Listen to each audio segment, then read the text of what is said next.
Can you give us just your quick review of the event, what you thought about the new iPhone 17, and why you think the stock traded lower? Well, look, I think it's always tough with Apple because the products are so good, and looking at the product cycle, clearly these are best in class devices. And so I thought the iPhone 17 is a great lineup. The Air is a fantastic new design.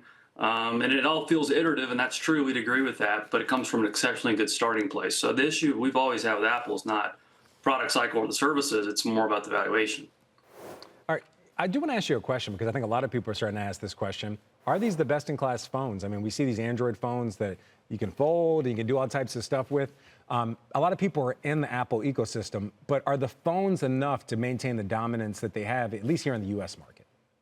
I think so. In the U.S., I think in particular, Frank, just because of the totality of the ecosystem that Apple has is really unmatched.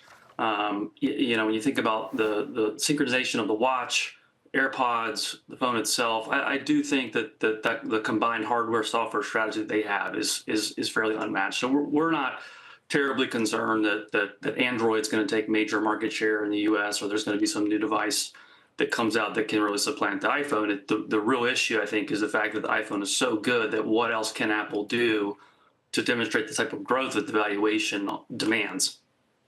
So you recently upgraded from sell to neutral. What drove that change, and how does this announcement, again, iPhone 17 unveil, upgraded AirPods, upgraded watch, how does it change your view on the company going forward? Well, two major risks have eased in the last few weeks. The first being tariffs. We looked at the U.S. International Trade Commission data. It's pretty clear if you look at the Q2 data that Chinese imports of smartphones fell off a cliff. And so what that means is that Apple has been successful in moving production and shifting that production to India and Vietnam. And again, remember, they've got product exemptions from those marketplaces. So ultimately, we just felt like the longer the tariff situation goes on, probably means that it's more bark than bite. And so that's a big part of the upgrade.